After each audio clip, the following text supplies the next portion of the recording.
long rebound. Steph, no timeout with 6. At 5, Curry for the lead.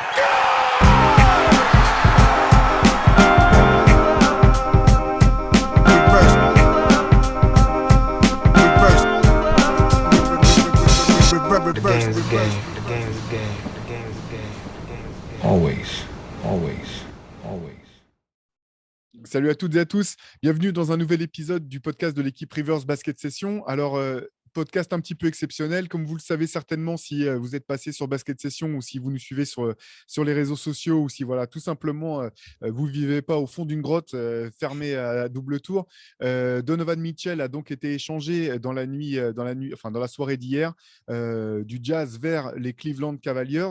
Donc voilà, podcast un petit peu hors norme pour discuter de ce trade. Et puis hier soir, il y avait aussi le premier match de l'équipe de France dans cet Euro Basket 2022 face à l'Allemagne, défaite de l'équipe de France sur ce premier match. On va pouvoir y revenir en détail aussi avec Antoine Pimel et Shai Mamou. Tous les deux, déjà, je vais commencer avec toi peut-être, Shai, parce que c'est toi qui a fait la news dès que l'information est tombée par Adrian Wojnarowski, comme d'habitude, pour annoncer le trade de Donovan Mitchell. Première chose, est-ce que, alors surprise, non, on savait que Donovan Mitchell était sur les trading blocks. Par contre, est-ce que tu as été surpris de voir que c'était Cleveland finalement qui raflait la mise? Et puis après, on va pouvoir parler un petit peu des termes du trade, je pense. Qu'est-ce que tu en as pensé, Shai?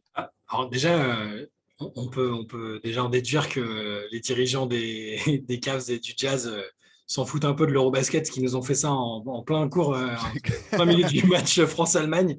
Donc heureusement qu'il y a les alertes Twitter pour les wash bombs. Alors surpris un petit peu, j'avoue, autant sur le plan du timing que sur la destination. Il y avait déjà eu le bruit d'un intérêt de Cleveland ou de la volonté de Cleveland de faire un move important durant l'intersaison pour accélérer la montée en puissance, quoi. Et le timing me surprend un petit peu parce que ça discutait surtout autour de New York. J'avais l'impression que New York finirait par faire une connerie et par accéder à toutes les requêtes du Jazz, à donner 70 pics sur les prochaines années. Et au final, New York a tenu bon. Après, c'est parce que je considère personnellement que ça aurait été une erreur, hein, mais peut-être que d'autres auraient adoré voir Mitchell à New York. Et surpris, ouais, parce que je pensais que ça allait traîner encore un peu, qu'il restait du temps avant le début de la saison et que ce n'était pas forcément une urgence. L'indice qui laissait quand même supposer que ça pouvait arriver vite, c'est que Mitchell avait retiré la mention Utah Jazz de sa bio. C'est les petits trucs, les petits indices qu'on aime bien suivre, comme l'immobilier. Mais ça, Voilà. non, mais ça, c'est undefeated, hein. Ça, honnêtement, à chaque fois, en fait, tu sens que les gars le savent à l'avance, en réalité. Ça. Avant même que ce soit annoncé, tu sais qu'eux, ils ont déjà l'info, en fait. Et parce qu'il y a il y a les enquêteurs des réseaux sociaux qui disent il a commencé à follow machin, il a retiré, il follow plus telle équipe, tel joueur. C'est toujours un peu en général, j'essaie de rester à l'écart de ça parce que sinon on évite des théories.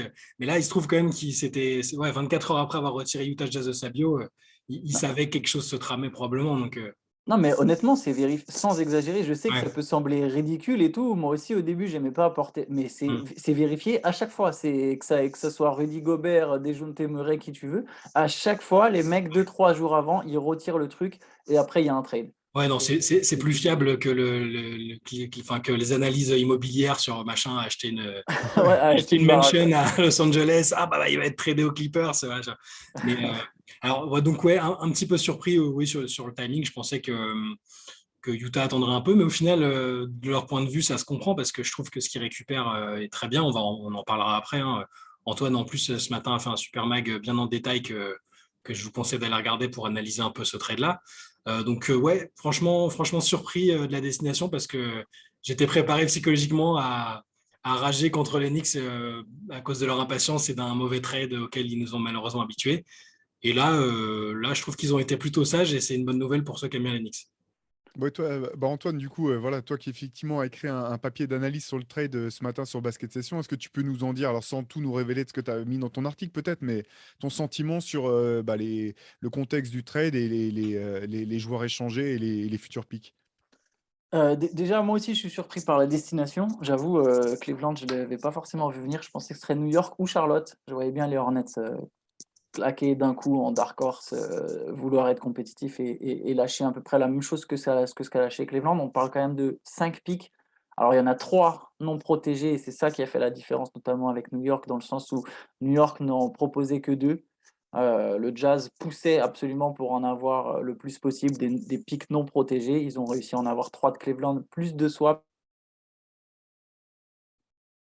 et 3 jeunes joueurs, ou 3 joueurs, dont 2 jeunes dans le lot. Après, il y a beaucoup de choses à dire sur le trade, hein. Je pense qu'en fait, c'est le genre de transfert qui devient. C'est un peu une leçon qu'on peut retenir de l'intersaison.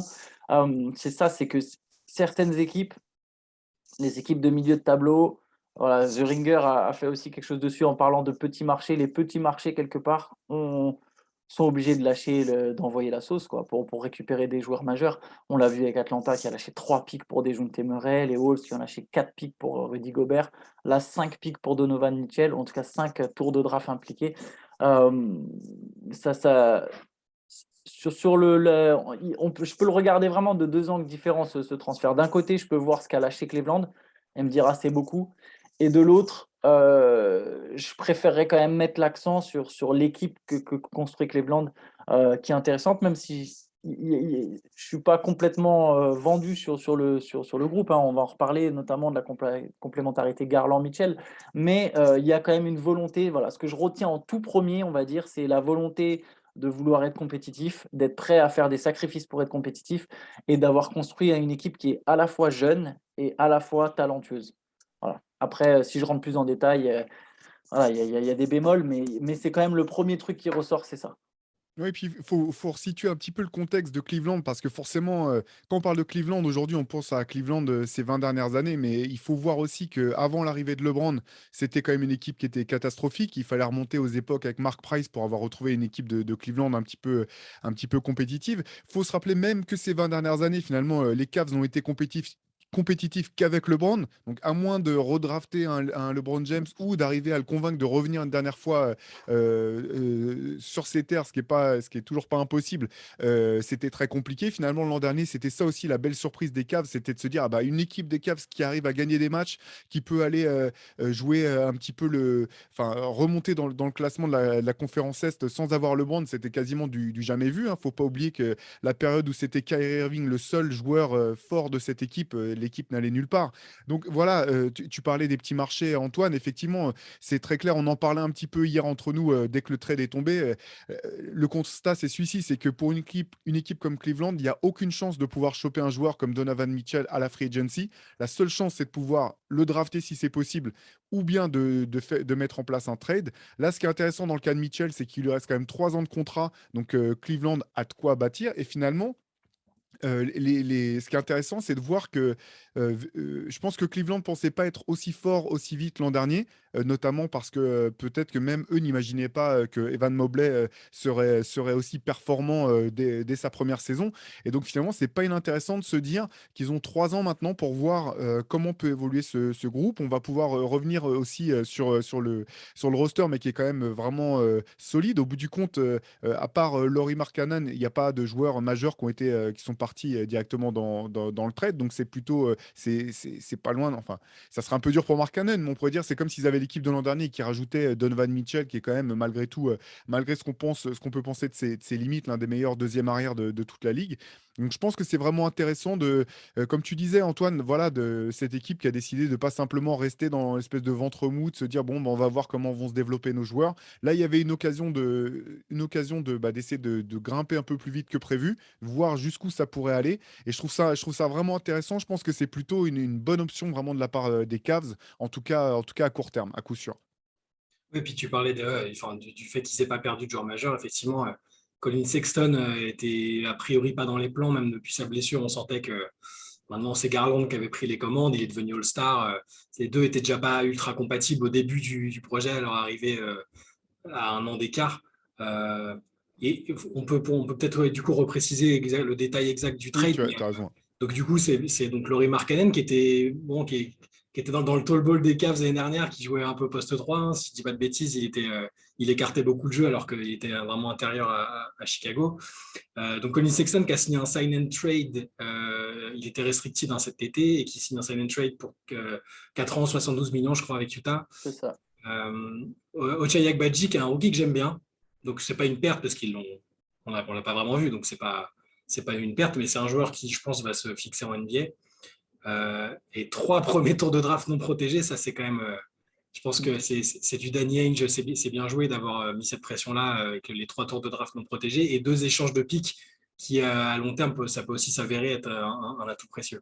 Les tours de draft, c'est 2025, 2027, 2029. Donc voilà, il peut y avoir notamment le 2029. Ce qui est intéressant, c'est qu'il y a, voilà, selon ce qui se passe, mais sur un scénario catastrophe, tu n'as ni Donovan Mitchell, ni Evan Mobley qui sont à Cleveland à ce moment-là.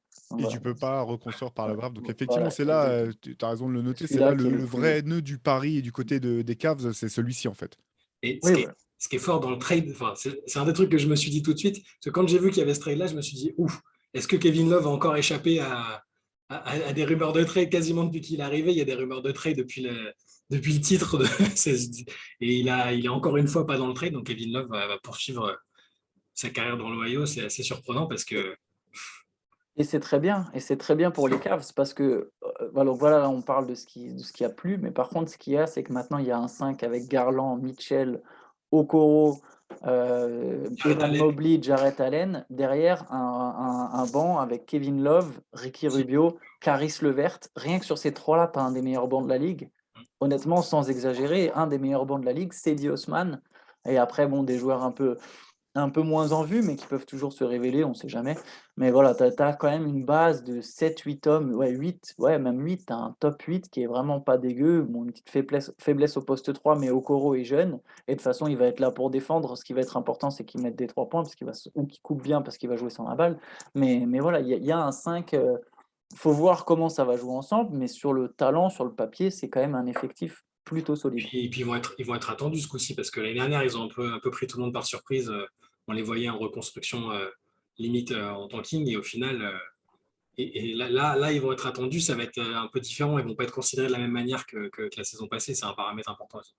Oui, c'est Ouais. clair. Et puis ça rajoute quand même offensivement une vraie force de frappe avec Donovan Mitchell. Ça fait aussi que le jeu de Cleveland sera moins stéréotypé sur les fins de match, moins toute la pression qui repose sur les épaules de Darius Garland. On pourra parler effectivement, Antoine, enfin, je parle Antoine parce qu'on a commencé à discuter un petit peu hier, notamment sur le fit entre Donovan Mitchell et Darius Garland.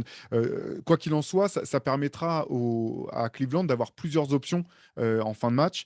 Et sachant que de toute façon, la vraie clé pour les ambitions de Cleveland, si l'objectif c'est bien de gagner le titre, ça sera la progression d'Evan Mobley, voir où il en sera cette année et dans les années à venir, parce que le projet repose quand même sur ses épaules et c'est finalement sur lui, c'est lui certainement qui fera que ce projet pourra aller au bout ou pourra aller loin ou non, quoi.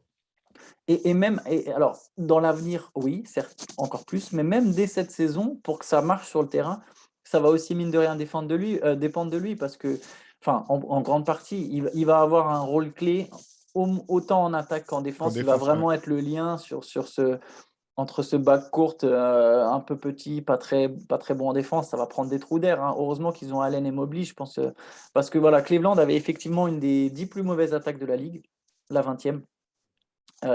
Mais avait la 5e meilleure défense. Là, le pari, c'est de savoir à quel point leur progression en attaque, voilà, on peut s'attendre à ce que ça regresse un peu en défense, mais si ça progresse beaucoup plus en attaque, si tu arrives à te maintenir dans le top 10 des meilleures défenses tout en t'inscrivant dans le top 10 des meilleures attaques, potentiellement, tu as une équipe qui est quasiment sûre d'aller en playoff dans ce cas-là, dans ce genre de situation, voire même un peu mieux. Donc ouais, ça va être un peu tout le défi et Evan Mobley, il va être au cœur de ce défi parce que donc pour la défense, mais même pour l'attaque, va falloir c'est une équipe qui joue peu de pick and roll, Cleveland, qui va sans doute en jouer beaucoup plus. Va falloir qu'il pose des écrans, mais qu'il soit toujours aussi bon à la passe, qu'il puisse pop des fois, rouler des fois. Il va avoir un vrai grand rôle et comme tu l'as dit, je pense que de toute façon la clé c'est sa progression interne. Moi, j'ai aucune inquiétude pour Mobley s'il n'a pas de blessure comme il a eu à un moment de la saison. Je pense que aussi bien défensivement qu'offensivement, c'est un mec qui fait des progrès gigantesques très rapidement de l'avis de tous ceux qui l'ont côtoyé depuis le début. Et on l'a vu l'année dernière, c'était déjà impressionnant. Tu parlais de la défense. Mitchell, l'année dernière à Utah, c'est un euphémisme de dire qu'il n'était pas bon en défense, honnêtement. C'était vraiment un handicap. Honnêtement, Rudy a en partie couvert la plupart des galères de Utah en défense. Mais par contre, ce qu'il ne faut pas oublier, c'est là aussi que ça va dépendre de Mitchell. Et il faut savoir dans quel état d'esprit il arrive à Cleveland. Est-ce qu'il arrive toujours en se disant bon, c'est moi la première option offensive, je suis surtout là pour attaquer, on s'en fout si je défends ou pas. c'est qu'à à la base, à Louisville, c'était un bon défenseur. Il était considéré comme un joueur avec un bon impact défensif et pas du tout. Il était même un peu two-way player. Alors, un gabarit pas forcément simple, mais c'était censé être un two-way player en arrivant en NBA.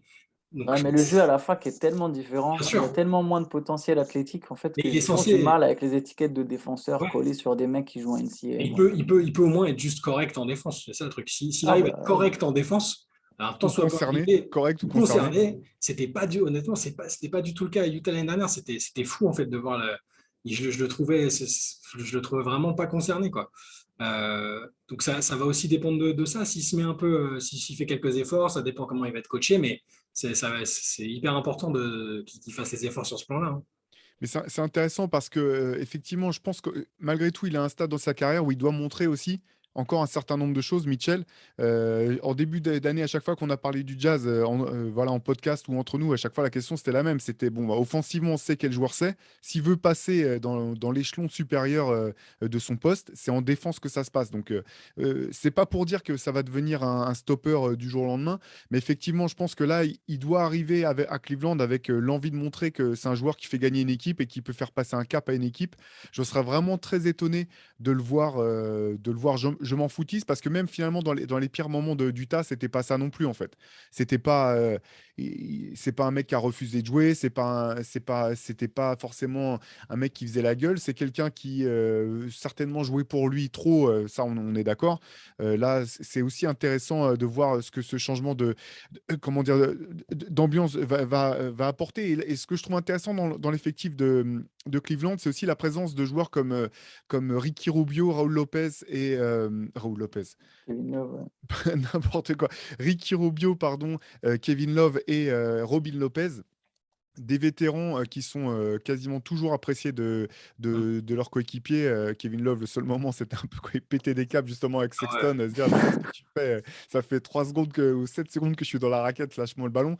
Mais bref, c'est des joueurs qui peuvent être cadres et qui peuvent, je pense aussi, aider à ce qu'il y ait une espèce de transition plus facile pour un joueur comme Donovan Mitchell, sachant que ce ne sera pas forcément à lui d'arriver et d'être le leader de vestiaire ou le leader d'homme. Il pourra, je pense, se concentrer sur la partie terrain. Oui, non, clairement. Après, moi, alors, je pense pas que la défense soit le seul souci de Donovan Mitchell, honnêtement. Je Non. pense que même offensivement, alors, sur l'attitude, juste, je pense que ce sera un mec concerné. Je pense qu'il va arriver avec des bonnes intentions. Souvent, c'est ce qui se passe quand une star change un peu de décor et que tu sens qu'elle avait envie de changer de décor, même s'il n'a pas officiellement demandé son trade. Il y a quand même toujours un peu le souhait de la plupart des types, hein, à part ceux qui ont vraiment une personnalité très spéciale, mais de s'intégrer comme n'importe quel être humain. Au final, tu arrives dans un nouveau groupe, bon, généralement, tu as tendance au début à faire un peu les efforts, les problèmes viennent après. James Harden, honnête, c'est le meilleur exemple. Première année, ça se fond complètement dans le collectif. Deuxième année, c'est plus du tout la même chose. Je pense que Donovan Mitchell, il va faire l'effort.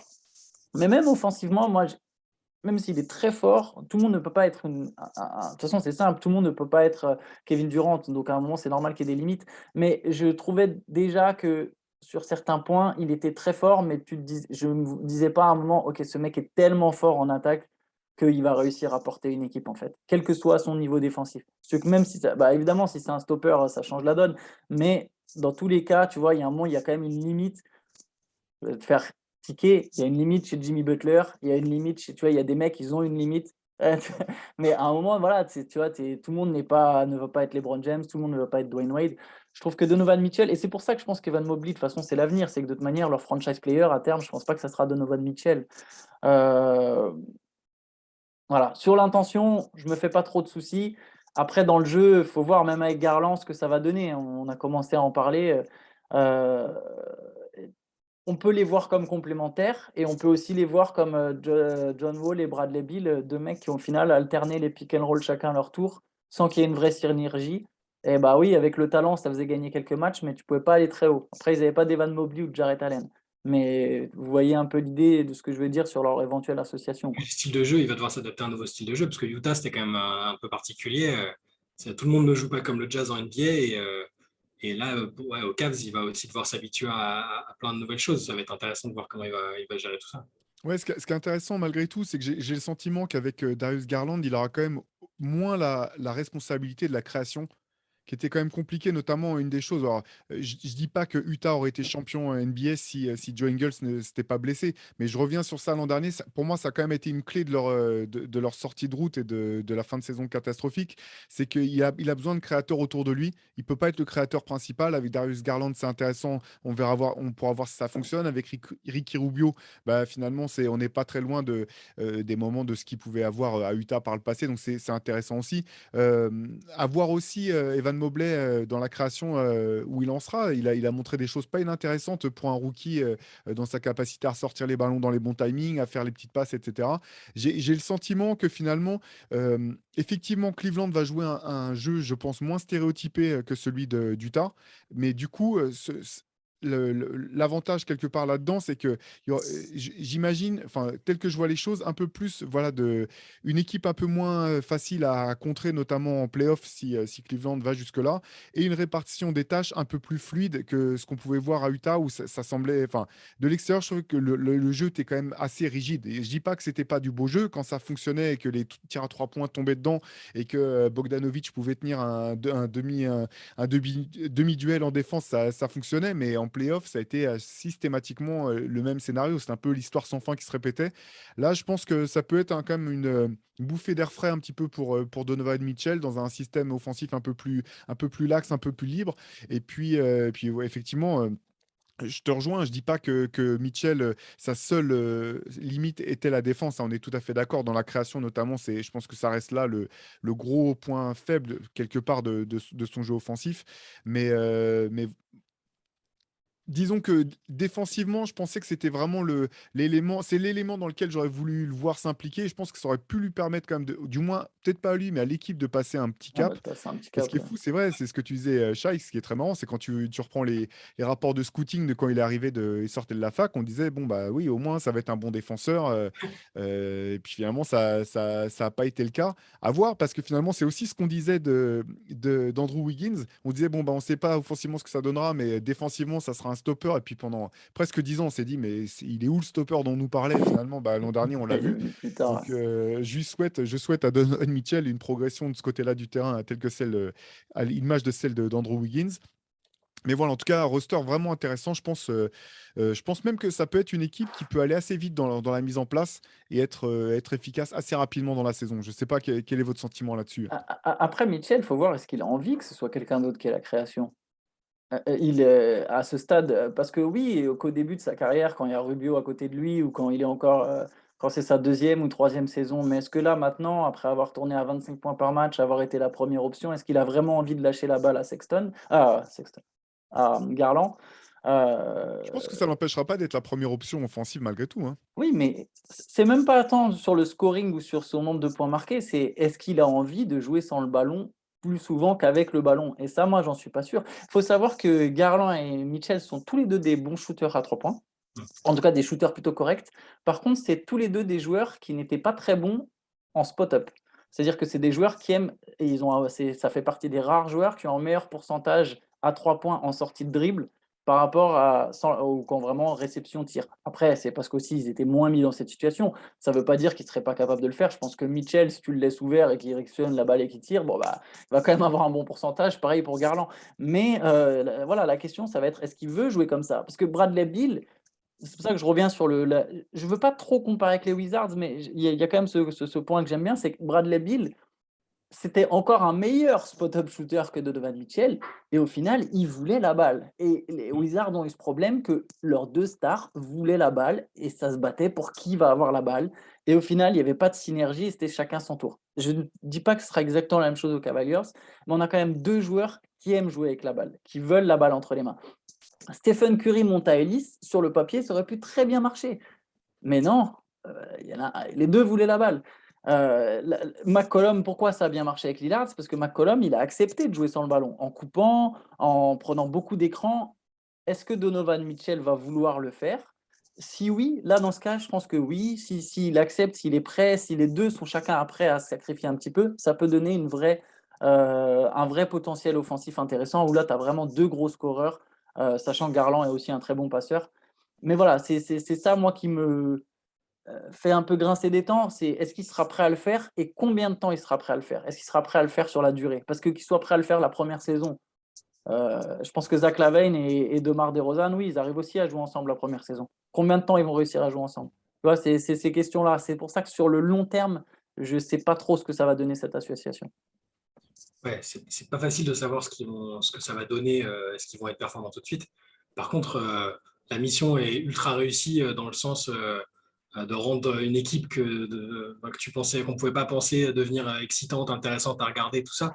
En peu de temps, enfin, le boulot de Kobe Altman en GM, là, enfin, on parle des Cavs, quoi. C'est à la base, la franchise, quand on enlève l'épisode LeBron James, c'est super dur historiquement, quoi. Et là, il y a quelque chose sur une sorte de vision sur quelques années avec des jeunes, même en dehors de Mitchell, en fait. Il y avait déjà un travail admirable. Et là, tenter un pari comme ça, être proactif comme ils le sont, dans tous les cas, c'est hyper intéressant, indépendamment de ce qu'on peut penser sur Mitchell. Moi, je suis pas un fan du joueur, honnêtement. Je pense qu'il a sa responsabilité dans le fait que le Jazz n'a pas atteint les objectifs qui s'étaient fixés. Mais ça reste un joueur, c'est un All-Star, hein, c'est un gros scoreur, un joueur divertissant, mine de rien, athlétiquement, c'est quand même quelque chose. Hein. C'est pas il n'est pas grand, il va te claquer des dunks assez monstrueux, il est capable de prendre feu et de claquer des playoff au aussi, scoring en playoff, on l'a vu. Voilà, c'est donc prendre ce risque-là avec ce dont on a parlé au début, le fait que aussi bien la ville que la franchise, c'est pas des aimants à superstar et à free agent, à part le seul qui est né dans le coin et qui veut bien, voilà.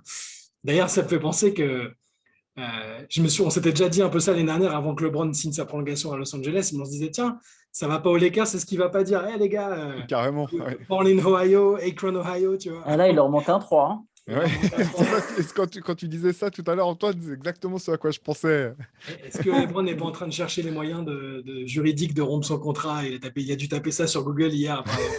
Non, mais c'est ironique, mais tu sais, il est free agent en 2024. Alors, bon, évidemment, on sait que c'est pour Bronny, mais t'imagines, c'est ultra ironique, mais s'il est par je ne sais quel moyen, les Cavaliers, ils draftent Bronny, en fait, il arrivera à la fois à jouer avec son fils et à être compétitif.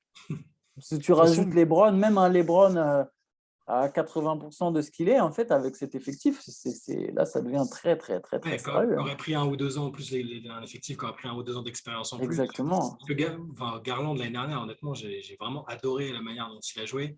Il faut toujours confirmer, parce qu'une saison magique où tu marches sur l'eau, débarrassé de Sexton, entre guillemets, sans exagérer, mais je trouve que sa sélection All-Star était ultra méritée, on en avait beaucoup parlé, mais j'adore le joueur qui peut devenir. Tu prends ça avec Mobley, Jarrett Allen, qui est aussi vraiment un joueur cool. Il n'a pas un plafond gigantesque, mais ce qu'il arrive à apporter déjà, c'est super. Effectivement, tu prends cette équipe-là avec une expérience collective d'1 an ou 2 en plus, et attention. Ouais, non, c'est une belle équipe pour l'association Garland-Mitchell. En fait, effectivement, Antoine, je pense que la question, ça va être de savoir si eux, ils voient ça comme un sacrifice ou s'ils voient ça comme l'occasion justement de se simplifier la vie et que les choses soient plus simples. Parce que Garland aussi, je pense que sur la fin de saison, a senti le poids que c'était de devoir porter la création tout seul. Là, ce qui est intéressant finalement, c'est que même si leurs trajectoires ne sont pas les mêmes, ils ont tous les deux aussi pu voir les limites que ça peut représenter d'être le seul joueur de ce statut-là et devoir porter l'équipe, entre guillemets, et devoir assurer le scoring et la création. Je pense que ça serait le scénario idéal pour Cleveland, c'est que les deux joueurs aient senti qu'ils avaient besoin d'aide et qu'ils soient tous les deux partants pour ce partenariat. Pour l'instant, il n'y a pas de raison d'en douter. On verra effectivement sur le terrain ce que ça va donner. Mais l'effectif me semble effectivement vraiment complet. Il y a Caris LeVert aussi, un mec comme ça qui sort du banc. C'est quand même du pain béni en espérant qu'il puisse rester sur le terrain le plus possible. Peut-être ça sera intéressant aussi de voir les petits ajustements que Cleveland pourra être tenté de faire durant la saison. Tu parlais d'un poste 3. C'est vrai qu'un shooter en plus, toutes les équipes ont besoin de shooters en plus, mais si tu peux rajouter une gâchette en plus vraiment sur le terrain avec quand tu as Mobley plus Mitchell et Garland qui sont sur le terrain, c'est intéressant. Ça sera vraiment pertinent de voir ce qu'ils chercheront à faire. Il n'a pas eu son diplôme, J.R. Smith, là, pour venir, pour revenir dans le game. En tout cas, ils ont une diversité de line-up potentielle qui est très intéressante, parce qu'ils peuvent jouer 5 avec juste Allen, ils peuvent jouer petit avec Mobley en 5, ils peuvent jouer S'ils veulent à un moment essayer de tenter Levert, Mitchell et Garland ensemble, ils peuvent se permettre. Alors, ça ferait 3 slashers, mais ça peut être intéressant. Si tu veux créer des décalages, notamment si tu joues petit, là, avec Mobley, il y a vraiment, il se donne des moyens. C'est ça que je retiens du trade le plus, même si j'ai été. C'est même pas que je suis pas sceptique sur Garland, Mitchell, tu vois, c'est plus. J'aimais ce doute, cette possibilité que ça puisse avoir un scénario un peu moins flambeur que juste se dire: «Ah, il y a 2 mecs qui sont capables de claquer 25 points». Mais dans le fond, ce qui est très intéressant, c'est de se donner cette possibilité, se donner ces moyens. Maintenant, je vais remettre une nuance, les gars, mais les Cavaliers, là, c'est très beau sur le papier, sans même parler de lacunes, juste on peut se concentrer que sur les forces. Mais on est d'accord que c'est quoi à l'Est? C'est peut-être même pas dans le top 5 en fait. Si on est très sincère aujourd'hui, c'est peut-être la sixième meilleure équipe à l'Est. Ouais, je pense Ouais. qu'intégrer le top 5 doit être leur objectif. Après, on sait toujours comment c'est. Déjà, c'est dur de juger une équipe qui a bougé autant. Oui. On sait aussi que parmi les favoris, il y en a toujours au moins une qui va mal commencer, qui va avoir une blessure inattendue. On parlait la semaine dernière, enfin en début de semaine, on parlait de Brooklyn, autour duquel il y a tout un tas de points d'interrogation qui pourraient tout aussi bien caracoler, être premier de la conférence Est ou bien galérer pour un nombre de raisons incalculables. Donc ça va être dur. C'est dur de se projeter. Je pense qu'effectivement, le top 5, ça doit être l'objectif du club, de l'équipe. Voilà, être dans ce top 5. Ça ne veut pas dire que c'est garanti. Ça ne veut pas dire que c'est sûr, mais j'imagine que ça doit être ça l'objectif, effectivement. Mais du coup, c'est là où j'en viens juste aux atouts, c'est que tu as potentiellement lâché 5 pics et 3 joueurs pour finir sixième à l'Est et sortir au premier tour. Après, C'est je sais ça. bien que ça ne se juge pas que sur une saison, hein, et puis je pinaille, mais c'est une manière aussi possible de voir les choses. Et C'est là, ça ça. va, parce que c'est justement, comme on le disait, c'est un truc un peu plus à moyen et long terme. Donc, c'est moins dramatique que de faire all-in sur des vétérans. Euh, Ouais. donc ça va. Au pire, en fait, même s'ils finissent juste, s'ils vont en play-in ou autre, au moins le fait qu'ils remplissent les objectifs qui s'étaient fixés et pas que le fait qu'on voit Cleveland là, ce soit une énorme surprise à laquelle personne ne s'attendait. Moi, juste qu'ils soient à leur niveau et qualifiés pour les playoffs, je trouve que ce sera déjà, voilà, qu'on soit plus surpris du fait de voir les Cavs là et qu'on se dise, bah, c'est une des next teams qui doivent arriver en haut, quoi. Ouais, c'est ça. Et puis si scénario, enfin, s'ils font les playoffs, qu'ils passent un tour, ça serait déjà Ouais, une énorme réussite pour Cleveland. Derrière, tu dis, bon, bah voilà, on aura Evan Mobley, il aura un an de plus d'expérience. Derrière, on va pouvoir faire venir d'autres joueurs, remodeler le roster vraiment autour de ce trio de joueurs forts qu'on a et plus les bons éléments qu'on a. Voilà, ce qui est vraiment intéressant, je pense, c'est que Donovan Mitchell, pardon, il a 3 ans de contrat. Mm. Donc là, il y a de quoi faire. Effectivement, c'est pas comme s'ils avaient fait venir un mec de 35 ans ou s'ils avaient fait venir Donovan Mitchell avec juste une année de contrat où tu te dis, bon, bah là, on joue tout, il faut qu'on gagne le titre cette année, sinon c'est un échec. C'est ça, c'est là où je trouve effectivement, Antoine, Enfin, par rapport à ce que tu disais, que c'est louable pour Cleveland d'avoir joué le va-tout, parce qu'à un moment, de toute façon, il faut que tu prennes des risques. Tu peux pas espérer avoir bien une sûr. équipe compétitrice si tu prends pas des risques à un moment. Et puis il y a qu'un seul champion, donc à un moment tu peux pas juste te dire bon bah enfin OK, le Jazz va par exemple complètement repartir de zéro, mais sans même avoir la certitude de vraiment drafter cette superstar un jour qui va vraiment te ramener tout en haut dans le top 4 de toute la ligue. Donc à un moment, tu peux pas viser que le titre, c'est aussi intéressant de se montrer compétitif. Les Cavaliers, ils ont pas gagné une série de playoffs sans LeBron James depuis 1998. non, mais Donc voilà, c'est un moment, c'est un bon move aussi sur le plan, sur le marketing, le fait de remplir la salle, les gens vont. C'est pas anodin d'avoir surtout quand tu es sur un petit marché, d'avoir une franchise qui est fonctionnelle et attirante et tout ça, parce que au moment où il va y avoir des déménagements, des expansions, etc., c'est pas impossible qu'il y ait des équipes qui soient sacrifiées. Et si t'es bankable à Cleveland, t'es tranquille, quoi. ouais, c'est clair. Et juste un petit détail contractuel concernant Evan Mobley, qui peut être intéressant pour le Jazz du coup. Parce que Donovan Mitchell est signé avec le statut designated, donc il a eu ses 5 ans max en extension, parce que Garland l'a aussi, Mobley ne pourra pas l'avoir. C'est-à-dire que Mobley, après 3 ans de contrat, s'il veut signer une extension, ça sera que 4 ans max. Il ne pourra pas signer pour 5 ans. Bon, c'est un détail, c'est qu'une année de plus, mais voilà, c'est des petits détails. Sinon, l'autre solution pour le signer au max sur 5 ans, ça va être d'attendre qu'il soit donc free agent, Mm. avec C'est la jamais possibilité de ça. s'aligner sur toutes les offres, hein, mais du coup, là, ils pourront lui donner 5 ans. Mais sinon, avant ça, s'il y a toujours Mitchell et Garland dans l'effectif, ça sera que pour 4 ans l'extension. Donc potentiellement, une année de moins. Bon, voilà, je ne pense pas que ça jouera un rôle, mais c'est important de le noter.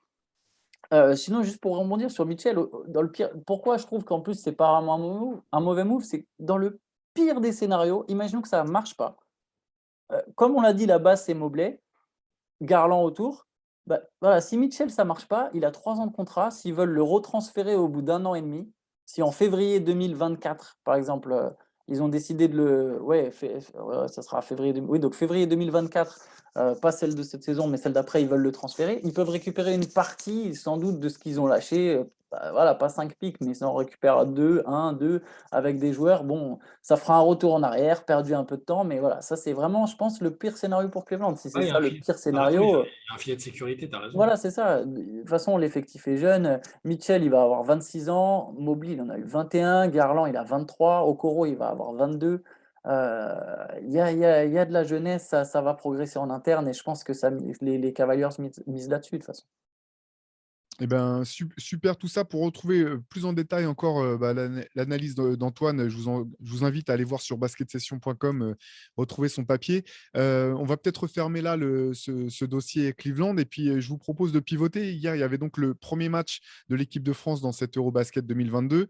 Résultat qui n'était pas celui qu'on est escompté ou du moins attendu ni par le staff, ni par les joueurs, ni par les fans français forcément. Défaite face à l'Allemagne dans ce premier match. Tout simplement, qu'est-ce que vous avez retenu des grandes lignes de ce match? Qu'est-ce que vous avez vu sur ce match en particulier et qu'est-ce que ça vous inspire finalement pour la suite de la compétition? On en parlait avec Antoine tout à l'heure, mais en fait, la défaite ne nous étonne pas plus que ça, au-delà de la manière. Hein. On se doutait que devant un public surchauffé, l'Allemagne qui était déjà un peu une bête noire sur les dernières compètes, jamais facile à jouer, les absents du côté de l'équipe de France, etc. Le contexte d'une phase de poule, on n'aurait pas, on n'était pas surpris par la défaite dans tous les cas. C'est juste qu'on ne pensait pas être aussi inquiet en sortant de là, en fait, je pense. Parce qu'il a manqué pas mal de choses, il a manqué beaucoup de création, beaucoup de justesse défensive, alors que ça reste une force de l'équipe de France des dernières campagnes et que les absents ne peuvent pas tout justifier. On ne peut pas dire c'est parce qu'il manque Batum et De Colo, même si c'est gigantesque, hein, c'est des tauliers, c'est des légendes de l'équipe de France. Mais tu te dis, sur ce match-là en tout cas, et un peu dans la lignée de ce qu'on a vu parfois en préparation, on espérait voir un peu mieux que ça, quoi. Là, avec le groupe qu'on a qui est très très difficile, et ce qu'on a vu hier, c'était maladroit, ça manquait de fluidité dans le jeu, il manquait plein de choses en fait. Je suis ressorti de ce match-là en me disant, bon, ça va être encore plus compliqué que prévu, alors qu'il y a quand même de quoi faire dans l'effectif. Mais en fait, ce qui est ironique, c'est que le match, quelque part, il est à l'image de la préparation, en fait. On a, Nicolas Batum, par exemple, après la défaite contre la Bosnie, a appelé les supporters à, je dis pas ça pour le critiquer, hein, d'ailleurs, pas du tout, mais a appelé les supporters français à rester, à continuer à soutenir cette équipe et à ne pas s'inquiéter, etc. Et je trouve que très souvent, on confond la critique et l'absence de soutien, en fait. Tu peux très bien soutenir ta sélection, ton pays, et aussi comprendre ses lacunes et mettre en avant ses lacunes. C'est pas une tare. Et je pense qu'aujourd'hui, cette équipe de France, elle a quand même pas mal de lacunes. Et quand je dis ça, ça ne veut pas dire que je la soutiens pas, ça ne veut pas dire que je la vois pas capable de faire des bons matchs. Je pense que c'est une équipe qui va montrer un bien meilleur visage contre la Lituanie, par exemple, ou même contre la Slovénie, plus tard dans la poule. Je pense que c'est une équipe qui a encore des moyens, des capacités, mais il y a des lacunes qui sont visibles et qui ont été vraiment exposées sur ce match. La manière dont l'équipe de France a perdu est quand même un peu inquiétante, pas surprenante, mais inquiétante. On voit qu'il y a des soucis à la création, qu'il y a un manque d'options offensives assez criant. Et alors, si en plus tu combines avec les soucis à la création, ça pose vraiment problème. Il y a une difficulté à avoir un point d'ancrage à l'intérieur, à part quand c'est Yabusele qui va dessous, qui a été le seul qui a été vraiment bon hier au final. Tous les autres sont passés à côté. Et ça, c'est nouveau. Une défense qui était enfin, très loin du niveau de ce qu'on connaît en équipe de France. C'est censé être la force de l'équipe de France depuis maintenant presque plus de 10 ans. Et là, c'était pas ça du tout. Je sais pas ce que tu en penses, Théo, mais enfin, je vois beaucoup de lacunes qui font, quand tu regardes cette équipe, tu te dis, bah oui, mais même si je veux mettre de la bonne volonté et la soutenir, il y a quand même un écart de niveau avec certaines nations, là. Ouais, je vais commencer à l'inverse. Je vais commencer par parler de l'Allemagne. Moi, parce que c'est vraiment un des enseignements que j'ai retenu de ce match, c'est que j'ai trouvé la défense allemande vraiment fantastique. Le score, on rigolait entre nous, mais on aurait dit un score de Limoges en 93. Le score final, on voit plus des scores comme ça au plus haut niveau. Et au-delà des lacunes dont vous avez parlé tous les deux de l'équipe de France qui sont réelles, la défense allemande a été vraiment, j'ai trouvé extraordinaire. Elle a été entreprenante. On a vu des fois, ils montaient, même trapper très haut sur les porteurs de balles pour gêner, toucher des ballons, se créer des occasions. On allait marquer.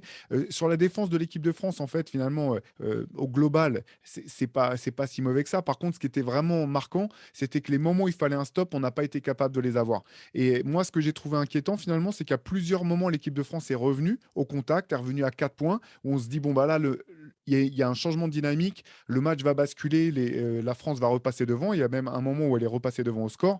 Et systématiquement, l'Allemagne a trouvé à ce moment-là les ressources et les moyens de remettre un éclat, même jusqu'à la fin du match, hein, parce que si, de mémoire, à 4 minutes de la fin, je crois qu'on est à -9. Hein. Bref, ça se joue encore complètement. Et finalement, à chaque fois qu'on a été comme ça en mesure de pouvoir repasser, c'est l'Allemagne qui a repris le contrôle du match. C'était aussi le cas juste avant la mi-temps. Là, j'ai trouvé ça inquiétant parce qu'il y avait il y avait un manque de maîtrise du jeu qu'on n'avait plus connu depuis longtemps en équipe de France. Alors c'est normal, vous me direz, parce que là on est quand même dans un renouvellement de l'effectif. On en a parlé, certains cadres ont pris leur retraite ou ne sont pas là pour cette compétition. Ça joue, donc il y a des joueurs qui découvrent aussi ce que c'est que le très haut niveau FIBA, la pression d'un Eurobasket où chaque match est un match coup près, qu'on le veuille ou non. Donc tout ça, ça s'explique. Mais effectivement, c'est ce que j'ai trouvé inquiétant. Et puis après, sur les lacunes du match, ben, vous en avez parlé, défensivement, quand même des trous d'air, parfois des incompréhensions entre coéquipiers assez étonnantes. Il y a eu une adresse catastrophique. Ça, heureusement que Gershon Yabusele met dedans, parce que sinon, on aurait été vraiment très très loin. On aurait été encore plus loin. Et puis, effectivement, à la création, euh, c'est compliqué. Finalement, balle en main, j'ai eu le sentiment que c'était peut-être Thomas Hurtel qui était le plus à l'aise dans la création. Mais défensivement aussi, j'ai trouvé plutôt entreprenant, j'ai trouvé plutôt voilà, saignant, du moins en première mi-temps. Mais ça suffira pas. Il y a un manque effectivement de création dans le jeu qui était aussi, bah, encore une fois, dû à la belle prestation allemande qui avait très bien ciblé les forces de l'équipe de France. On les a vus faire peu d'erreurs, hein, à part en fin de match. Finalement, il y a un moment où je me rappelle, il y a deux joueurs qui vont aider sur un joueur ensemble et ensuite ils se rendent compte qu'ils sont tous les deux sur le même joueur. Ils repartent tous les deux et c'est Gershon Yabusele qui a un tir à 3 points dans le corner. Finalement, il ne le met pas. Mais à part ça, ils ont fait très très peu d'erreurs. Une équipe disciplinée. On va en jouer d'autres. Effectivement, je pense que c'était aussi, et l'Allemagne savait que si elle voulait faire des résultats, elle devait être forte en défense. On sait que Gordon Herbert, c'est une de ses marques de fabrique. Donc, il devait être discipliné, fort en défense. À voir ce que ça donnera par la suite. Par contre, il y a du boulot. C'est sûr qu'avant le match de samedi contre la Lituanie, à la vidéo et dans la mise en place, il faut modifier des choses. Sinon, la campagne de l'équipe de France pourrait être courte. C'est ça le truc en fait, c'est parce que juste avant, il y avait un Slovénie-Lituanie, alors qui n'était pas, je veux dire, tout n'était pas parfait, c'était pas forcément du basket champagne, mais le niveau d'intensité, de tactique, de tout ce que vous voulez, était infiniment supérieur aux deux équipes qu'on a vues, je trouve, qu'à la France et à l'Allemagne en fait. Et pour reparler de ce que tu disais Antoine tout à l'heure, je suis d'accord que il ne faut pas confondre manque de soutien et critique. Je pense que juste ce que voulait dire Batum, c'est que Batum, en fait, il regarde les critiques sur les réseaux parce qu'il est souvent Oui, sur bien les sûr. réseaux et malheureusement, c'est C'est un fait. bien. Il a dû voir une tonne de critiques. Rudy Gobert, c'est pas jouer au basket près du CR, il n'a pas de move, un tel, un tel. Je pense que c'est ça qui, à mon avis, l'a fait un peu sortir l'a fait appeler au soutien. Bien Mais, mais, sûr. mais toutes les critiques, par contre, les critiques sont ultra valables et ça ne veut pas dire qu'on pense qu'ils ne vont pas se réveiller après. C'est juste que force est de constater que les deux absents majeurs sont encore plus importants, je pense, dans l'ADN de l'équipe de France que ce qu'on pouvait penser avant. En fait. Là, je pense que beaucoup de gens se sont dit, bon, c'est embêtant qu'il n'y ait pas Nando et Nico, sauf que parce qu'on a Fournier et Gobert, qui sont quand même des super joueurs NBA, mais les deux autres sont encore plus importants pour ce que fait l'équipe de France depuis des années. Et c'est là, le vrai défi, c'est de trouver le moyen de rebondir derrière ça. Et quand tu sais que tu dois jouer la Lituanie, on a des choses à opposer aux Lituaniens, hein, sans aucun problème. Mais quand tu sais que tu dois jouer la Lituanie, la Slovénie, et que tu peux potentiellement finir en bas des qualifiés du top 4 des qualifiés, et donc derrière te manger un monstre, c'est compliqué, quoi. Oui. Je pense qu'en fait, le statut aujourd'hui de l'équipe de France fait que tu ne peux plus parler de compétition de transition parce que c'est pas possible. Tu es médaillé d'argent en titre aux Jeux Olympiques. Tu es le plus gros contingent NBA d'Europe. Tu as des résultats continus depuis des années, donc tu peux pas te permettre de dire: «Ah bah non, mais ça va être une compétition de transition» et je pense que ça l'est pas complètement, mais quelque part, il Je y a pense que c'est aussi un jeune, peu hein. il y a un peu cet esprit. Ils pourront jamais le dire. Ils pourront jamais le dire. Mm. Déjà, les joueurs ne le diront pas parce que ce sont des compétiteurs. Ouais, qu'eux, ils viennent pour gagner Bien sûr, aussi. eux, ils viennent Voilà. pour gagner, évidemment, donc ils vont pas se permettre d'arriver avant la compète. Je vois pas du tout un Evan Fournier ou un Rudy Gobert, qui sont quand même 2 gros compétiteurs qui se donnent, dire: «Ah bon, de toute façon, c'est une compète de transition». Aucun des 2 va dire ça. Vincent Collet ne tiendra pas non plus ce discours. Maintenant, voilà, la réalité, c'est qu'il y a, comme vous l'avez dit, il y a des absents. Je pense que l'absence de 2 colos, alors celle de Batum aussi, hein, les 2, mais celle de 2 colos à la Croatie Ouais, fait fait mal. mal. Ça manque cruellement. Et ça enlève rien à Elio Kobo ou à Andrew Albissi ou même à Thomas Hurtel, mais voilà, 2 colos, c'est quand même, en Europe, c'est et en basket FIBA, c'est très difficile de faire mieux sur son poste. Hem, il y a des jeunes qui arrivent, il y a une intégration, il y a un Théo Malédon, il y a Qui a pas de montré des belles choses Wembanyama. d'ailleurs, par Oui, séquence, t Théo ouais, Malédon. Il a eu un très exactement, bon qui passage. a dans la percussion, Mmh. qui a été intéressant et je pense que c'est ce qu'il fallait sur cette défense haute allemande. Il fallait des mecs capables de, voilà, d'amener cette percussion et de casser cette première ligne, qui poussait l'attaque française super haut. Bon, Et après, l'équipe de France, je pense, pour le match par rapport à la Lituanie, déjà, je dirais que dans le profil, ça correspond un peu mieux. ouais. La Lituanie va vouloir jouer dessous beaucoup, c'est là où un Gobert peut devenir très intéressant et je pense qu'il y aura une réaction. C'est quand même une équipe qui a souvent marché à réaction, c'est pas la première fois qu'elle perd le premier match d'une compétition, hein. C'est même quand même un fait assez commun. C'est une équipe qui est capable d'afficher un meilleur visage, selon l'adversaire. Heu, Moi je suis pas là à me faire des soucis, mais je suis d'accord avec toi Théo, que la compétition peut être plus courte que ce que par exemple, j'ai été très surpris de voir que la France était considérée comme favorite.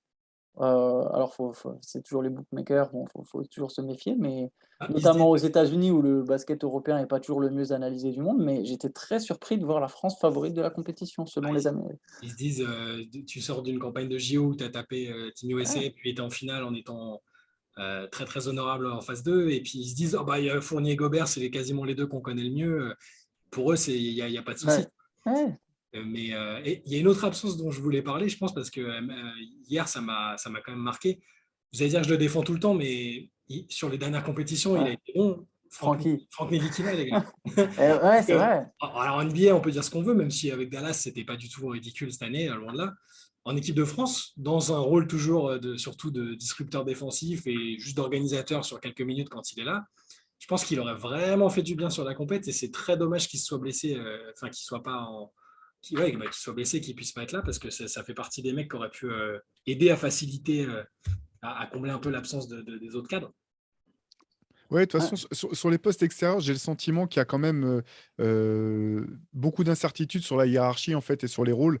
Parce que finalement, si on regarde par micro-éléments, il y a plusieurs joueurs qui ont apporté des bonnes choses dans certains secteurs, sur certaines séquences. Mm. Timothée Luaou Cabarro a eu un très bon passage à un moment. Théo Malédon, on en a parlé. Elio Kobo, ça a été très compliqué sur ce match-là, mais il y a eu des choses intéressantes et puis parfois des moments où on le sentait un petit peu perdu. Ce qui est compliqué, en fait, c'est qu'il faut vite trouver quand même. Il va vite falloir trouver pour Vincent Collet une espèce de hiérarchie de manière à pouvoir laisser les joueurs performants plus longtemps sur le terrain et c'est ça qui me semble compliqué. Et sur ce match-là, où on sentait que voilà, le coach cherchait des solutions au-delà du travail stratégique à revoir, notamment défensivement sur la communication, etc.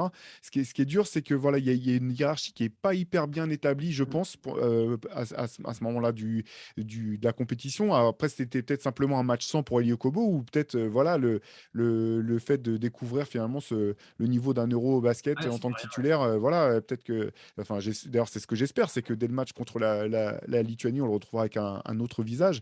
Mais effectivement, il va falloir trouver une hiérarchie, des complémentarités de joueurs qui fonctionnent. Et puis j'ai le sentiment, je vais finir là-dessus peut-être, mais notamment, bon après, on ne peut pas rester uniquement sur la fin du match. Je pense que l'équipe de France, sur la toute fin, y était plus vraiment, mais il y a eu quand même des manques de communication et des petits mouvements d'humeur qui étaient un petit peu, je ne vais pas dire alarmants, mais qui m'ont surpris en fait. Parce que même si ce groupe est en reconstruction, voilà, il y a eu les matchs de préparation et les matchs de qualification pour le championnat du monde qui ont précédé. Il y a eu, c'est pas comme si c'était le tout premier match finalement officiel de cette campagne. Ça, j'étais un petit peu surpris par ça quand même. Non, Non, c'est clair. ça peut.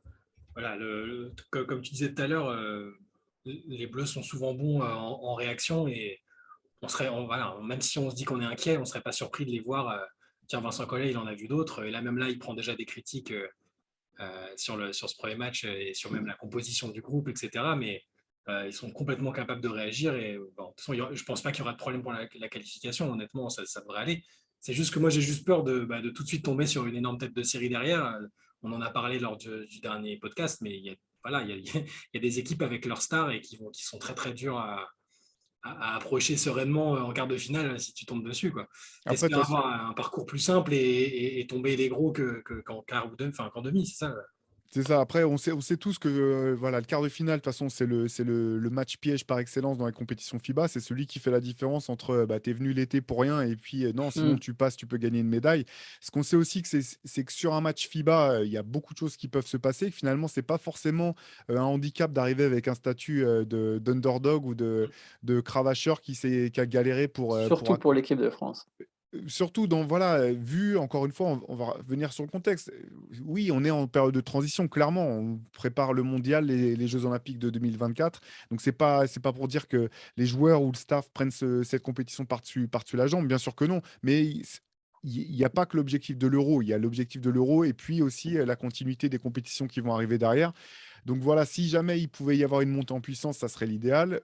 Gagner contre la Lituanie samedi, ça serait quand même une bonne chose pour s'éviter des sueurs froides ou voilà, de se compliquer la tâche un petit peu, notamment en interne. Donc voilà, on va voir. Mais déjà, il faut quand même sortir de ce groupe. C'est comme tu disais, Shai, tout à l'heure, c'est pas qu'on est négatif ou qu'on pense pas que l'équipe de France en est pas capable. C'est juste que c'est pas aussi simple que effectivement certains observateurs ou du moins un commentateur pouvaient l'imaginer.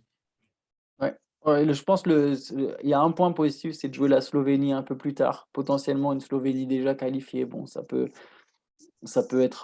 aider, mais oui, je suis d'accord avec vous, le groupe il va être difficile, hein. On parle des quarts d'heure en quart, mais même avant ça, va falloir, comme tu as dit, s'il y a défaite contre la Lituanie, tu pars à 0-2, ton match contre la Bosnie, tu commences à transpirer à très grosses gouttes si à 5 minutes de la fin, il y a 4 points d'avance pour la Bosnie. La Bosnie qui nous, C'est qui nous a tapé en éliminatoire. Oui, donc ça c'est Et les non, Slovènes, l'opération sera pas facile, hein. les Slovènes, même s'ils sont déjà qualifiés, avec ce qu'on leur a fait au JO, à mon avis, Ouais, ils vont ça vouloir, s'ils peuvent nous éliminer. Et puis en 2017, il y avait eu ils nous avaient aussi explosé en phase de poule, hein. Attention, les Slovènes, je pense qu'il y a un passif avec l'équipe de France qu'ils ne manqueront pas de régler s'ils s'ils j'avais peuvent nous oublié écarter l'histoire de de la compète. vengeance des JO, ouais. Ouais. T'as Lucas, parce que bon, voilà, je vais le balancer, mais Théo a pronostiqué un triple-double de Lucas Doncic contre les Bleus. Je le balance ouvertement, gros snitch. Mais C'est honteux. j'avoue, mais ouais, maintenant avec le recul, ouais, ça peut être bien vilain, ça. Disons que s'il avait joué contre l'équipe de France d'hier, je pense qu'il aurait pu être en triple-double avant la fin du troisième quart-temps. Mais Si le coach slovène, il est malin, il dit, tu vois, au Kobo, il jouait au Suns. ils t'ont pas drafté, c'est ça? Et le Gobert, il joue au Jazz. Ouais, ouais. Là, ouais, mais c'est pas juste qu'ils l'ont pas drafté, tu sais, c'est la continuité des playoffs, quoi. Ah, Bien les sûr. Suns! Ouais, ouais. Bon, attends. Ça va être une compétition délicate. Bon, bah, de toute façon, nous, on sera devant nos écrans samedi pour suivre ce match contre la Lituanie, prochain match de l'équipe de France. D'ici là, bah, tous les récaps, enfin voilà, les récaps de l'actualité, la grosse actualité de l'Euro, c'est sur basketsession.com. Tout, comme tout le reste, de toute façon, l'actualité du basket et de la NBA sur basketsession.com. Nous, on va conclure sur ça, ce petit podcast un petit peu imprévu, impromptu. On vous donne rendez-vous dès mardi prochain pour le prochain épisode de ce podcast. D'ici là, pardon, bah, profitez bien de l'Euro et portez-vous bien. Ciao. Ciao. Ciao.